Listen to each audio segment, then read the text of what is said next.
On January 18th, 2026, the sun hurled 1 billion tons of magnetized plasma directly at Earth, and most of you didn't even notice.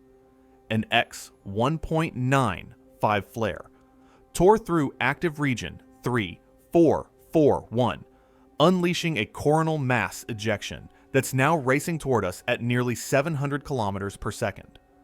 Impact window? 48 hours, maybe less. But here's where things get strange. While space weather forecasters tracked the CME, observers monitoring Earth's electromagnetic heartbeat noticed something they'd never seen before: a 2-day Schumann resonance anomaly that some claim precedes major earthquakes. Add a rare planetary alignment into the mix, and suddenly we're not just watching a solar storm. We're watching multiple cosmic systems converge in ways that make even skeptics uncomfortable. Stay with me, because what happens next might rewrite how we understand the connections between Sun, Earth, and the space between. Subscribe and follow along as the solar wind data continues streaming in from observatories across the globe, because what unfolds over the next 48 hours will either confirm that this is just another impressive but manageable space weather event, or reveal that we've been missing critical connections between solar fury, electromagnetic anomalies, and planetary configurations. On January 18th, 2026, something extraordinary happened 93 million miles away, and you probably didn't even notice. The sun, that seemingly stable ball of fusion we take for granted every morning, through what can only be described as a cosmic tantrum, a long-duration X 1.95 solar flare erupted from active region 3441. And when we say long duration, we're not talking about a quick flash. This thing burned for over an hour, pouring energy into space with the kind of persistence that makes solar physicists sit up straight in their chairs and mutter things like, well, that's not supposed to happen quite like that.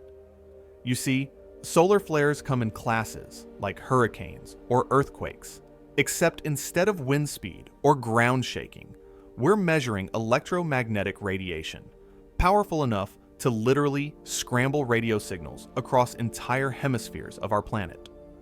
There's A class, B class, C class, M class, and then there's X class.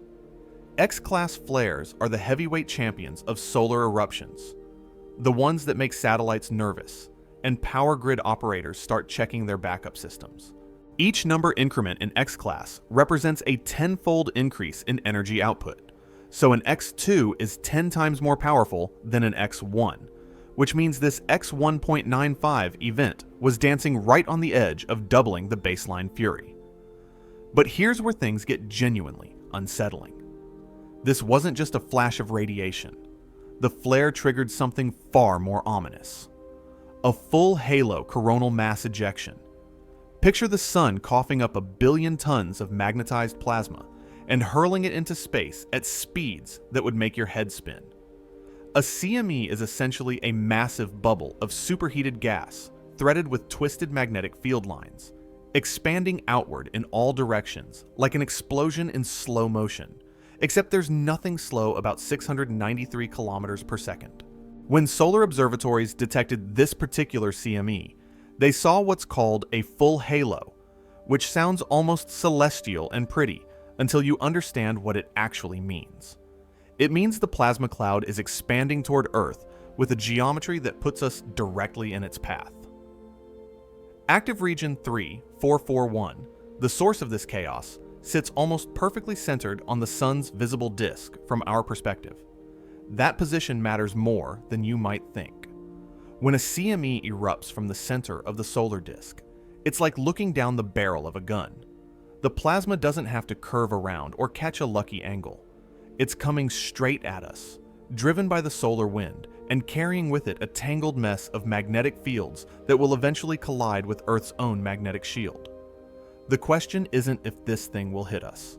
The question is how hard. Within minutes of the flare's peak, something measurable and immediate happened right here on Earth. An R3 radio blackout, classified as strong on the space weather scale, swept across the Pacific Ocean and western South America.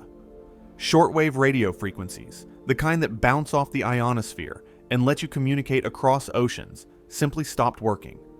Ham radio operators found themselves shouting into static. Aviation communication routes had to reroute to satellite links. For about an hour, a chunk of our planet's communication infrastructure went functionally deaf, all because the sun decided to flex. Now, if you're thinking, okay, so some radios went fuzzy, big deal, you're missing the setup for what's coming. That radio blackout was just the opening act, the first ripple in a sequence of events that could escalate into something far more dramatic. The CME itself, that billion-ton cloud of plasma, is currently racing toward Earth's orbit, and forecasters are scrambling to predict when it will arrive and how intense the impact will be. Current models suggest a collision window somewhere between January 20th and 21st, which means 48 to 72 hours from the flare itself. But here's where the uncertainty creeps in. Different models are giving different answers. NOAA's Space Weather Prediction Center has one set of numbers. European forecasting models have another. The spread in predictions tells you everything you need to know about how complicated this physics actually is. When that CME arrives, it won't just slam into Earth like a billiard ball. It will interact with our planet's magnetosphere, that invisible magnetic bubble generated by our spinning iron core. If the CME's embedded magnetic field happens to be oriented southward, opposite to Earth's northward pointing field, the two will couple together in a process called magnetic reconnection. That's when energy transfers from the solar wind into Earth's magnetic field lines, accelerating charged particles down toward the poles and lighting up the upper atmosphere like a neon sign. We call that the aurora borealis in the north and aurora australis in the south.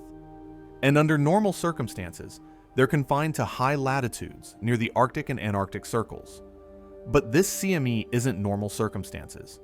Forecasters are cautiously throwing around terms like G3, G4, maybe even G5 geomagnetic storm levels. On that scale, G1 is minor, G3 is strong, and G5 is extreme, the kind of event that happens maybe 4 times per solar cycle, which runs roughly 11 years. A G5 storm can push auroras down to latitudes where people in places like Texas or southern Europe might look up and see green and purple curtains dancing across the sky, something their grandparents might have stories about, but they've never personally witnessed. It's beautiful, sure, but it's also a symptom of our planet's magnetic field getting hammered by forces we can't control. And then, there are the less poetic consequences. GPS satellites start giving wonky readings because their signals pass through a suddenly turbulent ionosphere. Power grids, especially those at high latitudes, can experience geomagnetically induced currents, essentially phantom electricity flowing through transformer systems that weren't designed for it. In severe cases, transformers can overheat and fail. Airlines reroute polar flights because radiation exposure increases during these storms. It's not apocalyptic, but it's disruptive in ways that remind us how much our modern infrastructure depends on a stable space environment. But what if this solar eruption, as powerful and concerning as it is, represents only the surface layer of something stranger? What if the electromagnetic chaos unfolding 93 million miles away is somehow resonating with patterns and rhythms here on Earth that we barely understand? Because while solar physicists are tracking plasma velocities and magnetic field orientations, other observers are noticing anomalies in Earth's own electromagnetic signature, specifically in something called the Schumann resonances. And when those two phenomena start converging in the same 48-hour window, pattern seekers and scientists alike start asking uncomfortable questions about whether we're witnessing a coincidence or a connection. The moment that X1.95 flare lit up solar observatories, a cascade of data started flooding into monitoring stations around the world. NOAA's Space Weather Prediction Center NASA's Solar Dynamics Observatory, and independent research stations all captured the same event from different angles and different instruments, each one adding a piece to the puzzle. What they saw wasn't just a flare, it was a complex, multi-phase eruption that left signatures across the electromagnetic spectrum, clues that tell experienced forecasters this event had teeth. Type 2 radio emissions appeared almost immediately, a telltale sign that a shock wave was propagating through the sun's corona. When you detect a Type 2 emission, you know a CME is likely on its way, and the frequency drift tells you something about the speed. In this case, the emission data suggested velocities around 693 kilometers per second, which translates to roughly 1.55 million miles per hour. That's fast, though not the fastest we've ever seen. The Halloween storms of 2003, for context, included CMEs traveling over 2,000 kilometers per second. But speed isn't everything. Duration, magnetic complexity, and trajectory all factor into the final impact equation. Then came the Type 4 emission, a sustained radio signature that indicates a long-lasting disturbance in the solar corona. Type 4s are rarer, and they suggest the plasma cloud isn't just a quick burst, but a sustained ejection, a blob of magnetized material that keeps pushing outward even after the initial explosion. Combined with a prolonged 10-centimeter radio burst, the data painted a picture of an energetic, persistent event, the kind that doesn't fade quickly and doesn't play by simple rules. Solar observers began comparing real-time CME tracking models. And here's where things got messy. Early models from NOAA suggested a glancing blow, maybe a moderate G2 or G3 storm. But as more data came in, European models started suggesting a more direct hit with higher confidence of G4 conditions. The spread in predictions isn't a failure of science. It's a reflection of how chaotic these interactions can be. CME propagation depends on the structure of the solar wind it's traveling through, which is constantly shifting. It depends on the CME's internal magnetic field orientation, which we can't measure directly until it arrives. Forecasting space weather is less like predicting a hurricane's path and more like predicting where a jellyfish will drift in a turbulent ocean. Meanwhile, online communities erupted. Reddit's Space Weather Forum filled with posts dissecting the flare's X-ray curve, debating whether the X1.95 classification fully captured the event's energy release, given its extended duration.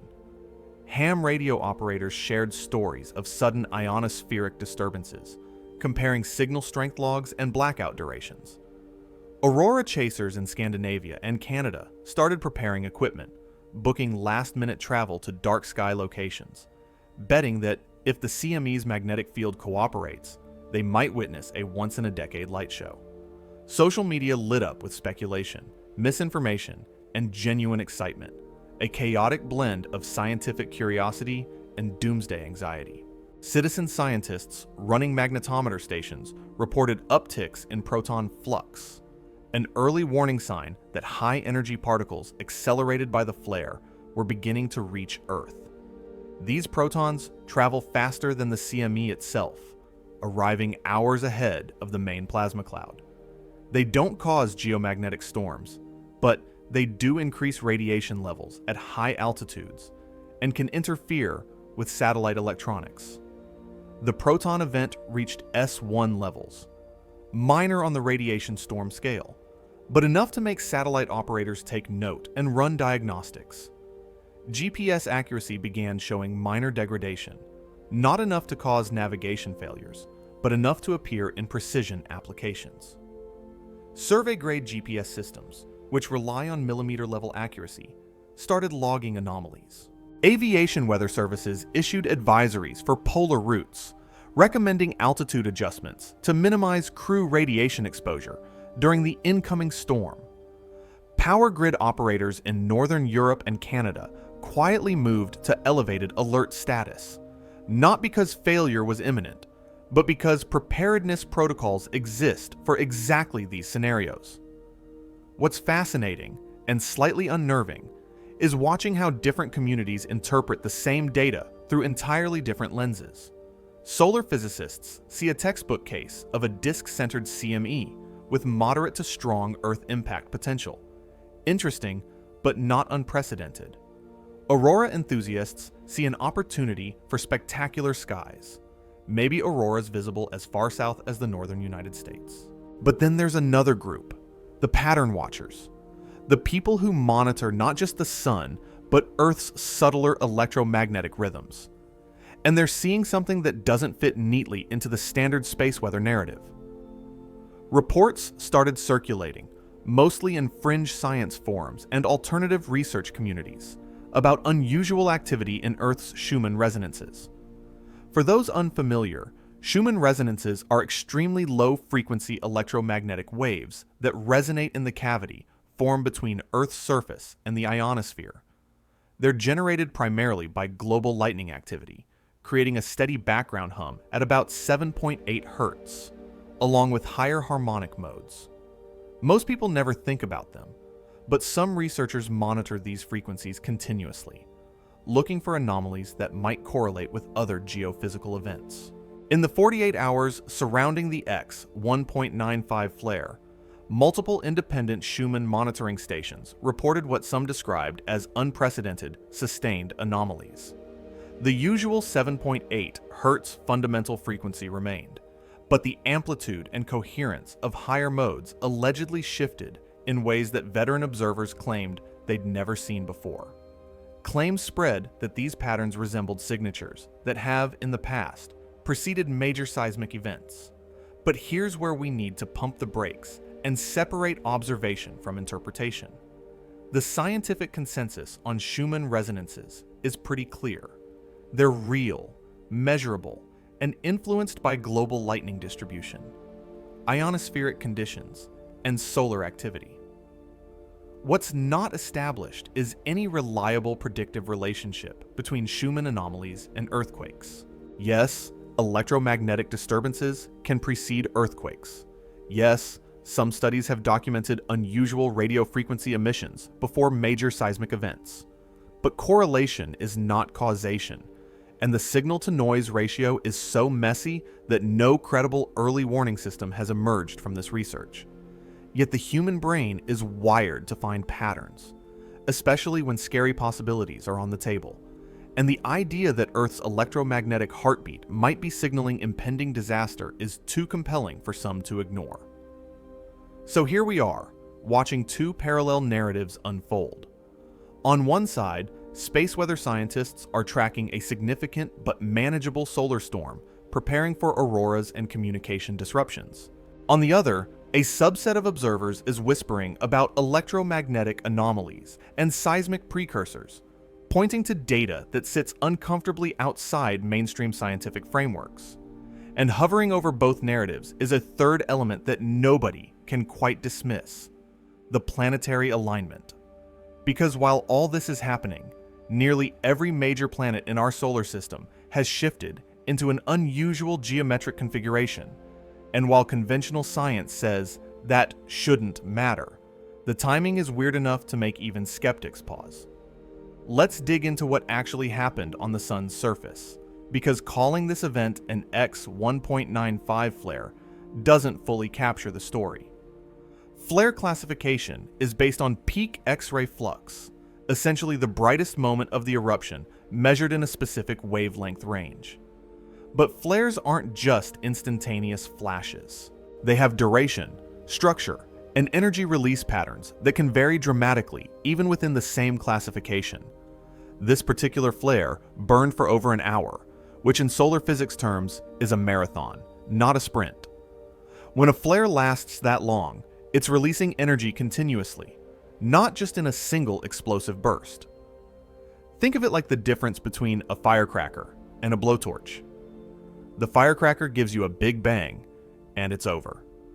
The blowtorch keeps pouring heat into whatever it's pointed at, minute after minute.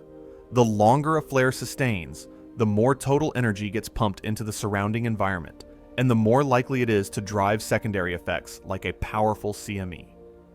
This X 1.95 event wasn't just intense at its peak, it was relentless.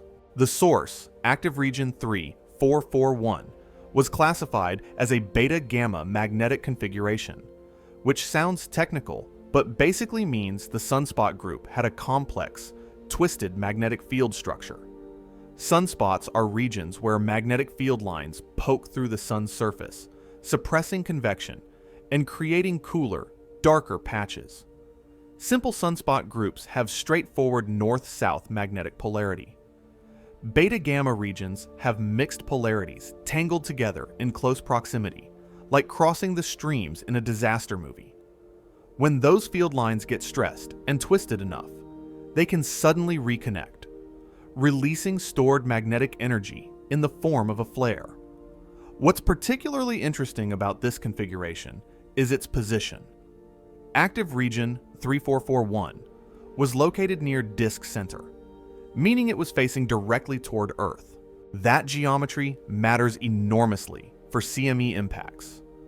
A flare from the solar limb, the edge of the visible disk, might launch a CME that misses Earth entirely, or just clips our magnetosphere with a glancing blow. But a disk-centered eruption sends the CME straight down the Sun-Earth line, maximizing the probability of a direct hit. It's the difference between a pitcher throwing past you and throwing directly at you. Historical comparisons help put this in perspective. The Halloween storms of 2003 included an X-28 flare, the most powerful ever recorded in modern history, but it occurred when the source region was rotating off the visible disk, so Earth only caught the edge of the resulting CME. In contrast, the Carrington event of 1859, the most intense geomagnetic storm in recorded history, came from a solar eruption that wasn't even particularly large by modern X-ray classifications, but it was perfectly positioned and carried exactly the right magnetic field orientation to cause maximum damage. The lesson here is that flare magnitude alone doesn't determine impact. Position, timing, CME structure, and magnetic field orientation all play critical roles. The radio emission data from this event tells us even more. Type 2 emissions indicate a shock wave traveling through the corona, which forms when the CME plows through the ambient solar wind at supersonic speeds. The shock compresses and accelerates particles, generating radio noise as electrons spiral around magnetic field lines. The frequency of that emission drifts over time as the shock moves outward, and by measuring that drift, scientists can estimate the shock's speed and trajectory. In this case, the Type 2 data confirmed what visual observations of the CME already suggested. This thing was moving fast and heading outward with significant energy. Type 4 emissions are less common and indicate a prolonged disturbance, essentially a traffic jam of plasma and magnetic fields in the corona that persists long after the initial flare. When you see both Type 2 and Type 4 emissions together, it suggests a complex, multi-phase eruption with sustained energy release. It's not just a quick pop. It's a restructuring of the magnetic environment on a massive scale. The 10-centimeter radio burst, another signature of this event, provides information about the flare's microwave emissions, which in turn tell us about the acceleration of electrons to relativistic speeds. These high-energy electrons spiral through magnetic fields, emitting synchrotron radiation that we detect as radio noise. The intensity and duration of the 10-centimeter burst give clues about the magnetic field, strengthen the flare region, and the efficiency of particle acceleration. This event's prolonged burst suggests that the magnetic reconnection process was not only powerful, but sustained, continuously injecting energy into accelerating particles. Now, let's talk about what this energy release actually looks like in context. If you could somehow convert the energy of an X-1.95 flare into familiar terms, you'd be looking at something equivalent to billions of nuclear weapons detonating simultaneously. But that energy isn't concentrated in a single point. It's spread across a region of the sun's surface, thousands of kilometers wide, released over the course of an hour, and radiated across the electromagnetic spectrum from radio waves to gamma rays. The sheer scale is almost incomprehensible, but the effects are very real and very measurable. When the associated CME reaches Earth, the interaction won't be a simple collision. Earth's magnetosphere is a dynamic, responsive system, constantly shaped by the solar wind. Under normal conditions, the solar wind flows around our magnetic field like water around a rock in a stream. But when a CME arrives, especially one carrying a strong southward-pointing magnetic field, the dynamics change dramatically. Magnetic reconnection on the day side of the magnetosphere allows solar wind energy to flow into the system, compressing the field and accelerating particles into the upper atmosphere. On the night side, the magnetic field lines stretch and snap back, creating what's called a substorm, a sudden release of energy that drives auroral displays and can induce electrical currents in the ground. Geomagnetic storms are rated on the G scale from 1 to 5, with each level corresponding to specific observed effects. A G3 storm, the baseline prediction for this CME, can cause voltage control problems on power grids, intermittent satellite navigation errors, and auroras visible at mid-latitudes. A G4 storm escalates those effects, with possible widespread voltage control issues and auroras reaching even lower latitudes. A G5 storm, the top of the scale, can cause complete grid system collapse in vulnerable areas, permanent damage to transformers, and auroras visible from the tropics. The uncertainty in forecasting which level will actually hit reflects the complexity of the physics involved. But here's where things get weird, and this is the part that bridges hard science with the more speculative angles. While all this solar chaos is unfolding, observers monitoring Earth's Schumann resonances are claiming to see patterns that don't fit the standard narrative. And whether or not those patterns mean anything, the fact that people are noticing them at the exact same time as a major solar event raises questions about connections we might not fully understand. Because if there's one thing the universe loves, it's connections between systems that seem unrelated until you look closely enough. Earth hums. Most people don't know this, but our planet generates a continuous electromagnetic signal, a low-frequency resonance that vibrates in the space between the ground and the ionosphere. This phenomenon is named after physicist Winfried Otto Schumann, who predicted its existence in 1952, though it wasn't actually measured until the 1960s. The fundamental frequency sits at about 7.8 Hz, with higher harmonic modes at roughly 14, 20, 26, and 33 Hz. These frequencies arise from global lightning activity, with roughly 2,000 thunderstorms happening worldwide at any given moment, collectively generating electromagnetic waves that bounce around the Earth ionosphere cavity like sound waves in a concert hall. The Schumann resonances are weak, incredibly weak, measured in picoteslas, which is a trillionth of a Tesla. For context, a typical refrigerator magnet produces a field millions of times stronger. Detecting these resonances requires sensitive magnetometers in magnetically quiet environments, away from power lines and urban electromagnetic noise. Researchers have been monitoring these frequencies for decades, documenting how they vary with the seasons, responding to changes in global lightning distribution as storm activity shifts between hemispheres. They also respond to solar activity, because the ionosphere itself is created and maintained by solar radiation. When the sun becomes more active, the ionosphere changes, and those changes can subtly alter Schumann resonance characteristics. Here's where mainstream science stands on this. Yes, solar storms affect the ionosphere, and yes, that can influence Schumann resonance amplitudes and mode structures.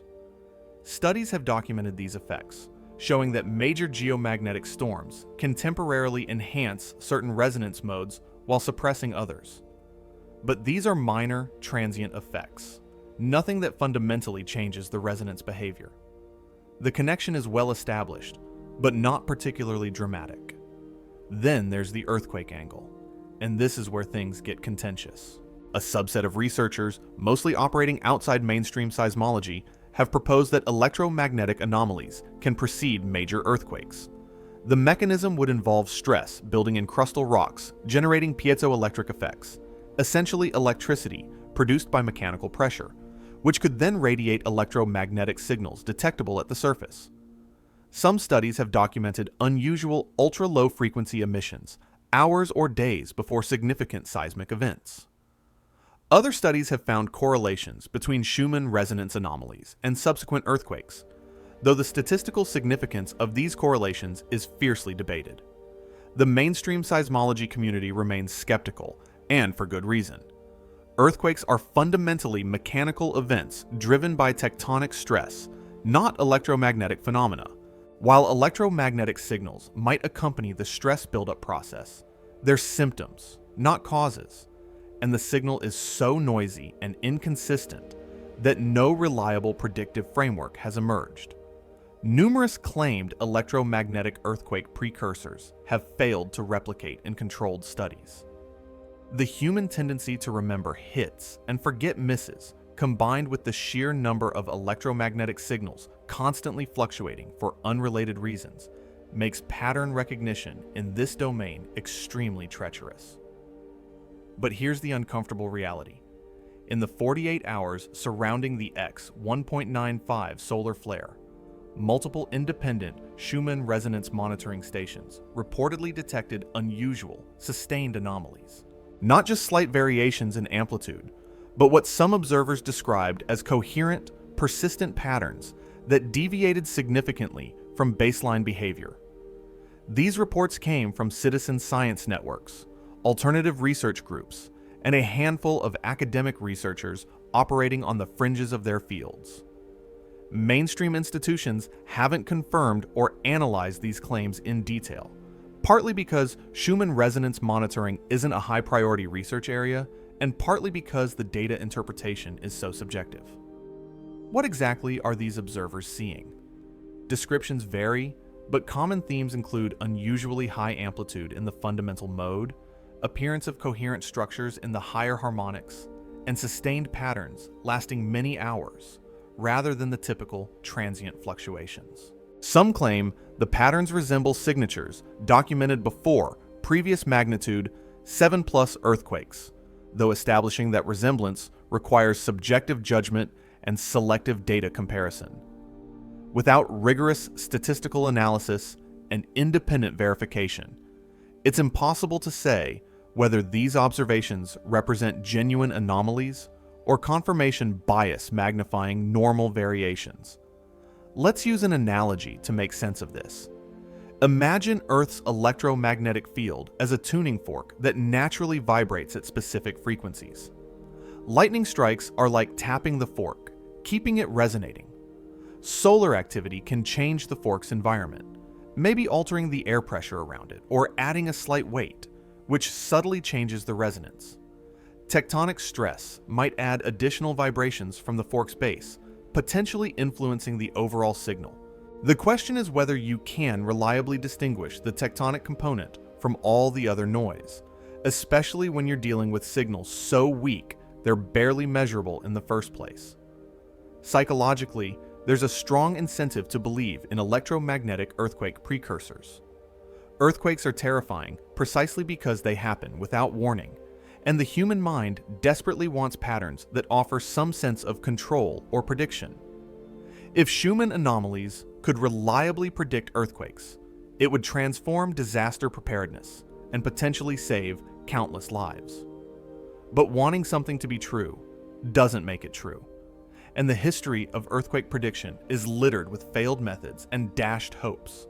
That said, dismissing these observations entirely would be intellectually dishonest. Science progresses by investigating anomalies, and while most anomalies turn out to be measurement errors or misinterpretations, occasionally they point to something genuinely new. The coupling between solar activity, ionospheric disturbances, and Earth's electromagnetic environment is complex and not fully understood. It's conceivable, though not proven, that extreme solar events could interact with tectonic stress in ways we haven't characterized. The data required to test this hypothesis rigorously would involve dense, global networks of synchronized measurements over many years. accounting for countless confounding variables. That research hasn't been done, largely because funding agencies don't see sufficient promise in the approach. So where does that leave us? We have a major solar event unfolding, credible space weather impacts imminent, and simultaneous reports of electromagnetic anomalies that may or may not mean anything. The scientific method demands we separate what we know from what we suspect. We know the CME is real and Earth-directed. We know geomagnetic storms can affect power grids and communication systems. We know Schumann resonances respond to solar activity. What we don't know is whether the reported Schumann anomalies are statistically significant, whether they have any connection to seismic risk, or whether they're even being measured and interpreted correctly. But if you want to tug on that thread a little further, there's one more element in this story that makes the pattern seekers even more convinced something unusual is happening. Because while the sun is throwing plasma at us, and Earth's electromagnetic field is allegedly doing strange things, the planets themselves have arranged themselves in a configuration that some say is significant.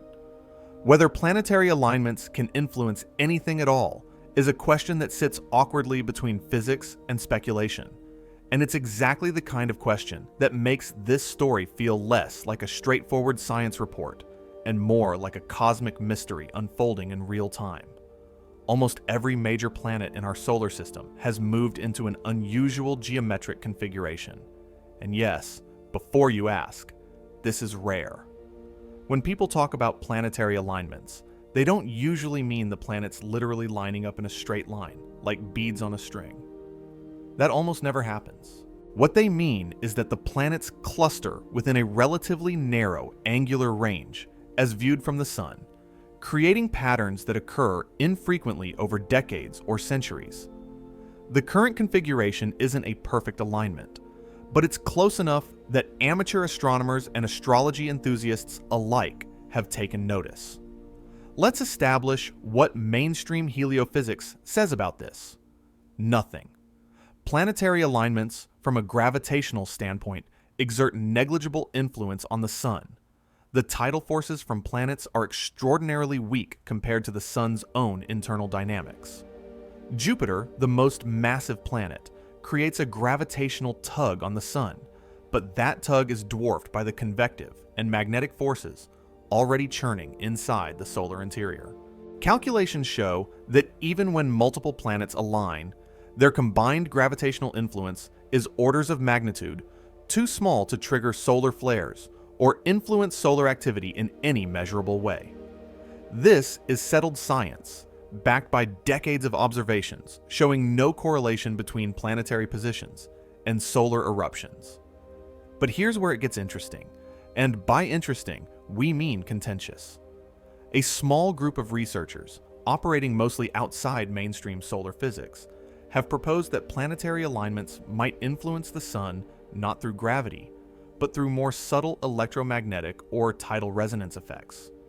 These ideas are speculative, not supported by the bulk of the scientific community, but they persist because the universe occasionally throws us correlations that seem too weird to be random. One of the more compelling proponents of this idea was physicist Paul Jose, who in the 1960s documented a correlation between the sun's motion around the solar system's barycenter, the center of mass, and solar cycle patterns. The sun doesn't sit perfectly still. It wobbles slightly as the planets orbit, and Jose argued that this wobble might influence the sun's internal dynamo, the process that generates its magnetic field. His work was intriguing, but ultimately didn't lead to a widely accepted causal mechanism. Most solar physicists concluded that while the correlation was curious, it was more likely coincidence than causation. More recently, some researchers have revisited this question using modern data and computational models. They've noted periods when unusual planetary configurations coincided with intense solar activity, including the notable alignments in 2006 and 1936. The problem with these correlations is sample size. Solar cycles are roughly 11 years long, and we only have detailed solar observations going back about a century. That's a tiny data set when you're trying to establish causation for phenomena that might operate on multi-decadal or even century-long timescales. Correlation without a plausible physical mechanism is weak evidence, and so far, the mechanisms proposed remain highly speculative. One idea that's been floated is that planets might influence the solar wind's structure or the sun's magnetic field configuration through electromagnetic coupling rather than gravity. The solar wind is a plasma, a charged gas, and plasmas can conduct electromagnetic interactions over vast distances. Could planetary magnetospheres, especially Jupiter's enormous magnetic field, somehow modulate conditions in the heliosphere in ways that feed back into solar dynamics? It sounds far-fetched, and the energy scales involved make most physicists dismiss it immediately. But the heliosphere is a complex, nonlinear system where small perturbations can sometimes cascade into larger effects. Proving or disproving this idea would require modeling capabilities we don't currently have. Another angle involves tidal resonance, not in the traditional gravitational sense, but in terms of oscillation modes within the sun itself. The sun is a fluid ball, and it undergoes various oscillations, some of which have periods that might, in principle, resonate with planetary orbital frequencies. If such resonances exist and can amplify over time, they might influence convection patterns or magnetic field generation. This is deep into hypothesis territory, the kind of idea that needs extensive observational data and theoretical development before it can be taken seriously. What's undeniable is that throughout human history, planetary alignments have carried cultural and symbolic weight. Ancient civilizations tracked planetary positions obsessively, seeing omens and divine messages in celestial geometry. Modern astrology continues this tradition, claiming that planetary positions influence human affairs and terrestrial events. Science generally rejects these claims because the proposed mechanisms, usually gravitational or vaguely electromagnetic, don't hold up under scrutiny. But the psychological pull of celestial patterns remains powerful, and when a rare planetary configuration coincides with dramatic solar activity and reported electromagnetic anomalies on Earth, it's human nature to wonder if there's a connection. Here's the critical distinction. Wondering is fine. Assuming is dangerous. Science progresses by entertaining wild hypotheses and then subjecting them to rigorous testing. Most wild hypotheses fail. The few that survive become paradigm shifts. Planetary influence on solar activity sits firmly in the wild hypothesis category, lacking both a credible mechanism and strong empirical support. That doesn't make it impossible, just unproven and currently implausible. But let's play with the idea for a moment, not because it's true, but because it illustrates how cosmic systems might interconnect in ways we're only beginning to understand. Suppose planetary positions can, through some subtle resonance effect we haven't characterized, nudge the solar dynamo slightly. Now suppose that nudge doesn't cause solar activity, but rather modulates its timing or intensity marginally. You wouldn't expect a one-to-one correlation, but you might see statistical patterns emerge over long timescales. Those patterns would be drowned in noise unless you had centuries of high-quality data and sophisticated analysis techniques. We're only now developing those tools, and the data exists for just a few solar cycles. Even more speculatively, suppose the solar wind's interaction with Earth's magnetosphere can be influenced by the broader heliospheric environment, which in turn is shaped by planetary positions. Could a rare alignment create conditions that amplify the geomagnetic impact of an otherwise moderate CME? Could it also influence Earth's electromagnetic environment in ways that affect Schumann resonances or even tectonic stress distributions? You're now stacking speculations on speculations, each one individually implausible, but taken together creating a narrative that feels oddly resonant, if you'll excuse the pun. The danger here is that the human brain is extraordinarily good at finding patterns, even in random noise. We evolved to detect signals that might indicate danger or opportunity, and we're wired to err on the side of seeing patterns that aren't there rather than missing ones that are. When you combine rare astronomical events, incredible space weather threats, and unverified electromagnetic anomalies, the pattern detection circuits in our brains light up like a pinball machine. It feels meaningful, even if it isn't. So, what's the takeaway? The planetary alignment is real and unusual. The solar flare and CME are real and significant. The Schumann anomaly claims are unverified but not impossible. The connection between all three is speculative at best, pseudoscientific at worst, but tantalizing enough that dismissing it out of hand feels premature. This is exactly the kind of situation where science needs to maintain two seemingly contradictory positions simultaneously: skepticism about extraordinary claims and openness to investigating anomalies that might reveal new physics. And while we're sitting in that uncomfortable space between knowing and wondering, the universe itself keeps unfolding, indifferent to our confusion. Because if you think the sun and earth and planets are the only actors in this cosmic drama, you're missing the bigger picture. Out there, billions of light years away, magnetic fields and plasma clouds are doing things that make our local space weather look trivial, and the physics governing those distant events is the same physics we're trying to understand right here, right now. Let's shift perspective for a moment and zoom out, way out, to the edge of the observable universe, where something extraordinary has been puzzling astronomers for the past couple of decades. Fast radio bursts, or FRBs, are among the most mysterious phenomena in modern astrophysics. These are incredibly brief, intense pulses of radio waves, lasting just milliseconds, that release as much energy as the sun emits in several days, all compressed into a fleeting moment. The first one was discovered in 2001, but it wasn't until 2007 that astronomers realized these weren't instrumental glitches. They were real. They were coming from cosmological distances, billions of light years away, and nobody had any idea what was causing them. For years, theories proliferated like weeds. Maybe they were colliding neutron stars. Maybe they were evaporating black holes. Maybe they were alien civilizations beaming energy across the galaxy, though that last one was always more science fiction than serious hypothesis. The problem was that FRBs were so rare and so brief that studying them was like trying to photograph lightning strikes without knowing where or when they'd occur. Most FRBs appeared once and never repeated, making follow-up observations impossible.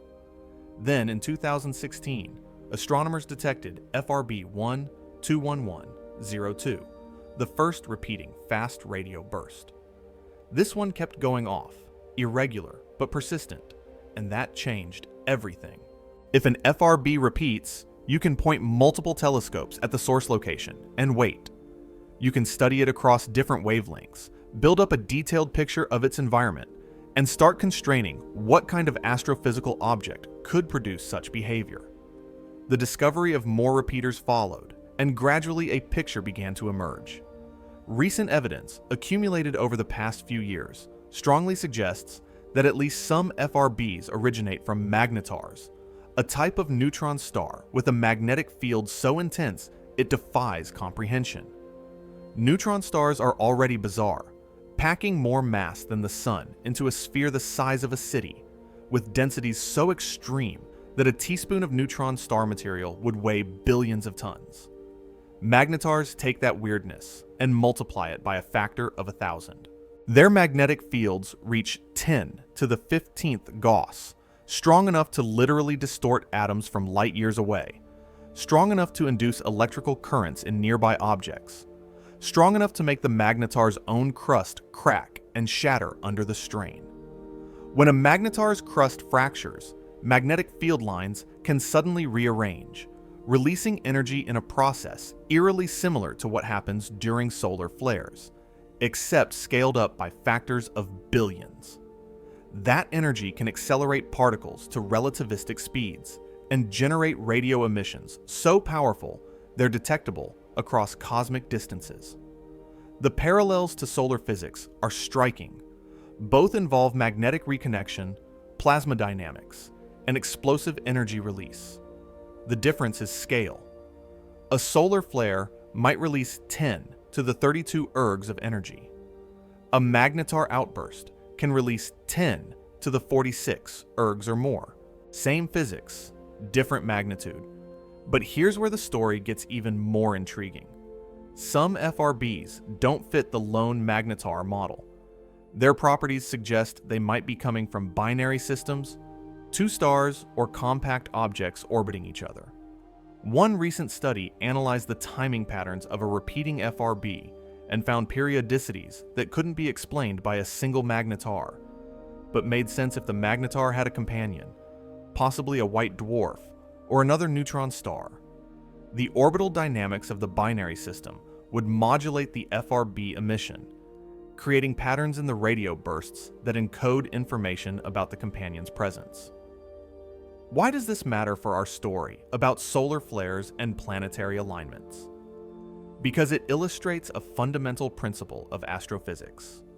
Magnetic fields and plasma structures behave according to the same laws regardless of scale.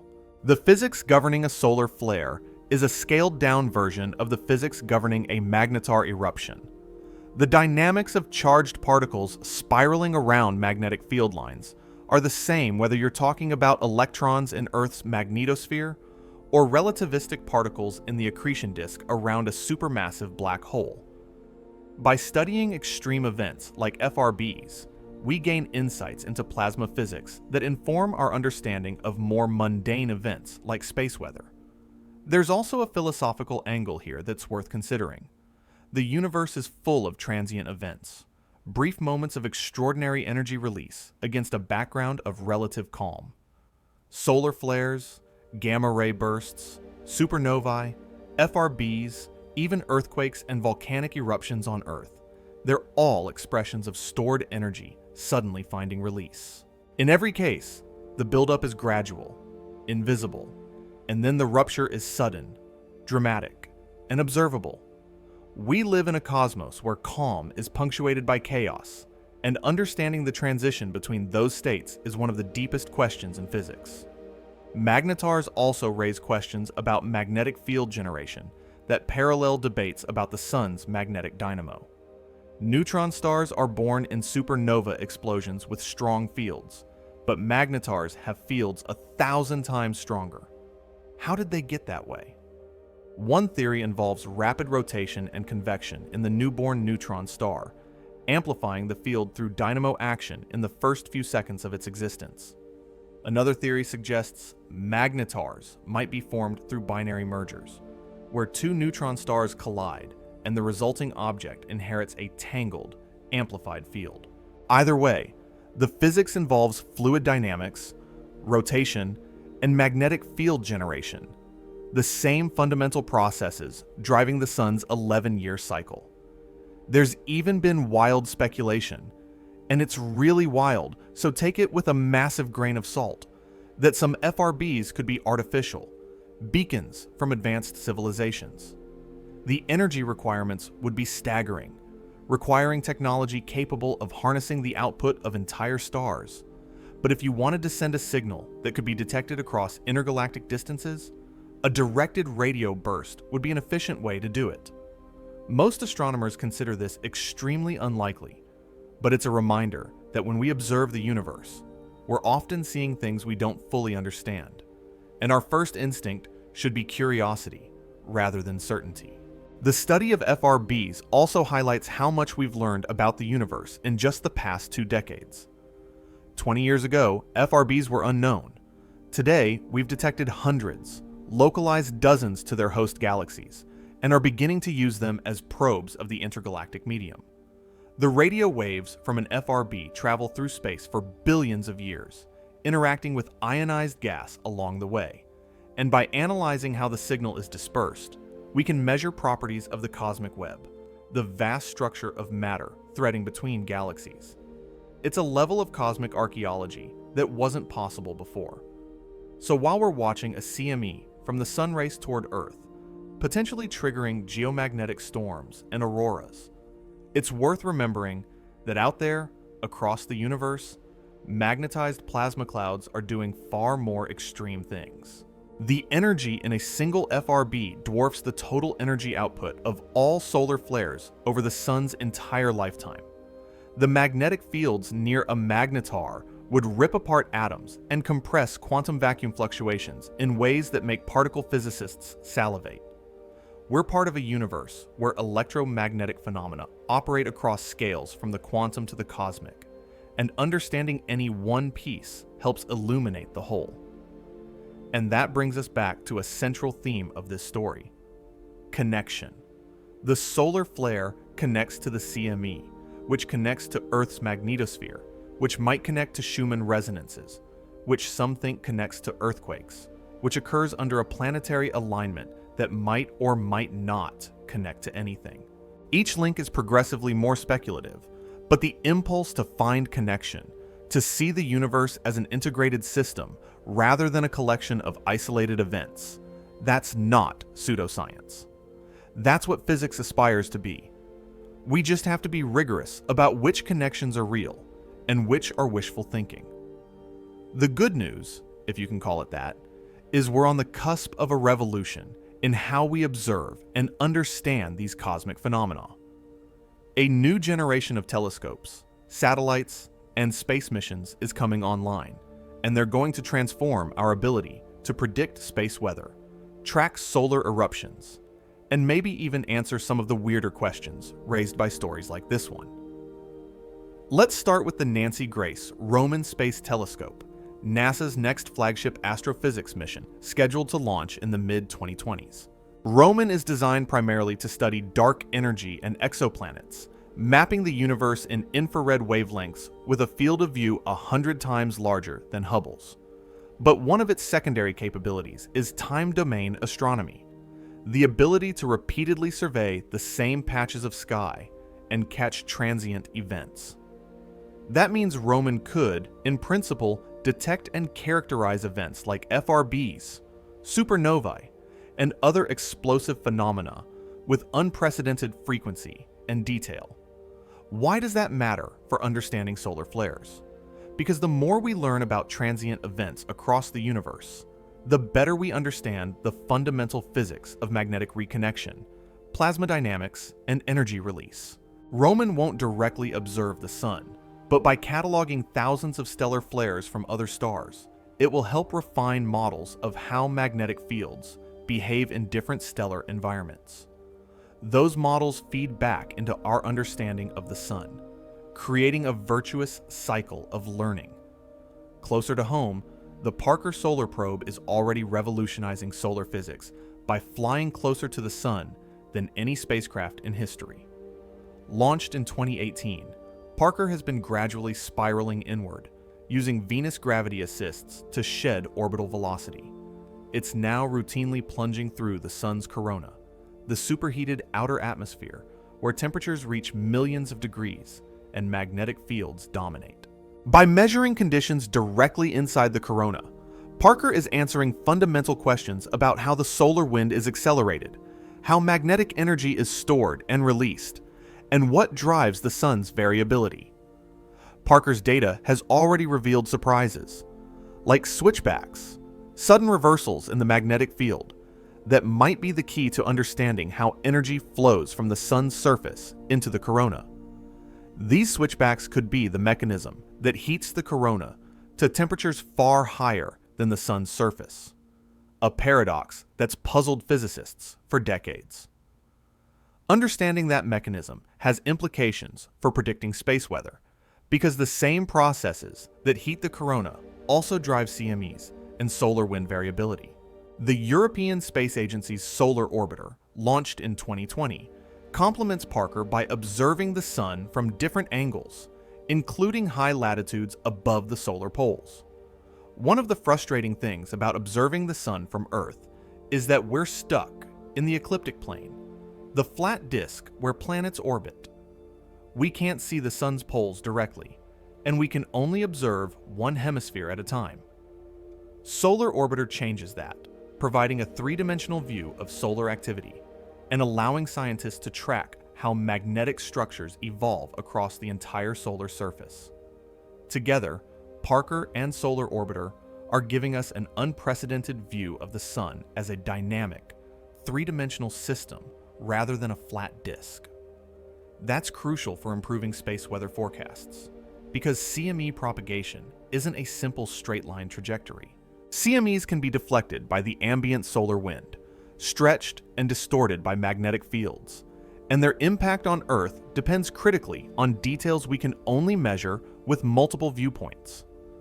On the ground, next-generation radio telescopes, like the Square Kilometre Array, currently under construction in Australia and South Africa, will revolutionize our ability to detect and characterize transient radio phenomena. SKA will have a collecting area of a full square kilometer, making it 50 times more sensitive than any existing radio telescope and capable of surveying the entire visible sky continuously. That means detecting FRBs in real time, localizing them to their host galaxies within seconds, and studying their properties in exquisite detail. It also means tracking solar radio bursts, monitoring space weather effects on the ionosphere, and potentially detecting ultra-low frequency signals that might correlate with geophysical events. Artificial intelligence and machine learning are also transforming space weather prediction. Traditional forecasting models use physics-based simulations, solving the equations of magnetohydrodynamics to predict how plasma will behave. These models are accurate, but computationally expensive and struggle with nonlinear dynamics. Machine learning approaches, trained on decades of historical data, can identify patterns and make predictions faster than traditional models, though they lack the interpretability and physical grounding. The future likely involves hybrid systems, combining both approaches, using AI to spot subtle patterns in data and physics models to understand the underlying mechanisms. Citizen science is playing an increasingly important role too. Amateur radio operators provide real-time reports of ionospheric disturbances. Aurora photographers submit images that help scientists track the spatial extent of geomagnetic storms. Backyard astronomers contribute to sunspot monitoring and flare detection. There are even networks of amateur magnetometer operators running Schumann resonance monitors, the very data feeding into some of the speculative claims in this story. While professional observatories have more sophisticated equipment, the sheer geographic distribution of citizen scientists provides coverage that no single institution can match. Looking further ahead, there are proposals for space weather monitoring satellites positioned at multiple points around the sun, creating an early warning network for CMEs. The concept is similar to earthquake early warning systems, which detect seismic waves and issue alerts seconds before the strongest shaking arrives. For space weather, satellites at the L5 Lagrange point 60 degrees ahead of Earth in its orbit could detect CMEs before they reach us and provide an extra hour or two of warning. That might not sound like much, but for power grid operators, satellite controllers, and aviation planners, an extra hour can make the difference between preparation and disaster. There's also growing interest in monitoring Earth's electromagnetic environment more comprehensively. Most Schumann resonance monitoring is done by small research groups or citizen scientists using relatively simple equipment. A coordinated global network of synchronized sensors, operating continuously and feeding data into centralized analysis systems, could finally answer the question of whether electromagnetic anomalies genuinely precede earthquakes, or whether the apparent correlations are artifacts of selective reporting and confirmation bias. The technology exists. What's lacking is funding and institutional will, largely because mainstream seismology remains skeptical. But perhaps the most exciting development is the cultural shift toward treating space weather as a serious infrastructure risk. For decades, space weather was a niche concern, relevant to satellite operators and ham radio enthusiasts, but not part of mainstream disaster planning. That's changing. Governments are including space weather in national risk assessments alongside hurricanes, pandemics, and cyber attacks. Power utilities are hardening transformers against geomagnetically induced currents. Aviation authorities are refining radiation exposure protocols. As awareness grows, so does investment in the science and technology needed to predict and mitigate these events. The irony is that just as we're developing tools to answer these questions rigorously, social media and alternative research communities are generating narratives faster than science can validate or debunk them. The Schumann resonance anomalies, the planetary alignment concerns, the earthquake predictions, they spread virally online, accumulating layers of interpretation and speculation that obscure the underlying data. By the time scientists investigate, the claims have already been amplified, distorted, and integrated into broader conspiracy frameworks. It's a challenge for science communication in the digital age, and there's no easy solution.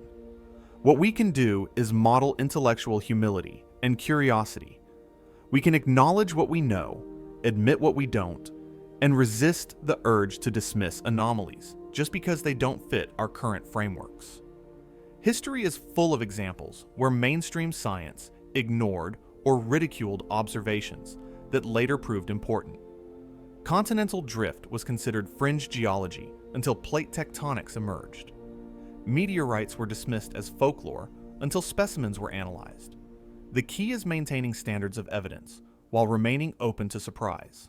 So as we watch this solar storm unfold, as we track the CME toward Earth and monitor geomagnetic indices, as aurora chasers prepare their cameras and power grid operators check their systems, it's worth pausing to appreciate how much we've learned and how much remains mysterious. The Sun, our nearest star, still surprises us. Earth's electromagnetic environment still holds secrets.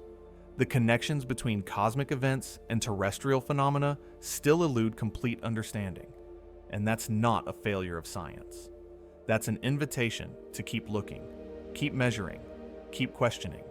Because the universe doesn't reveal its patterns easily, but when it does, the revelations are worth the wait.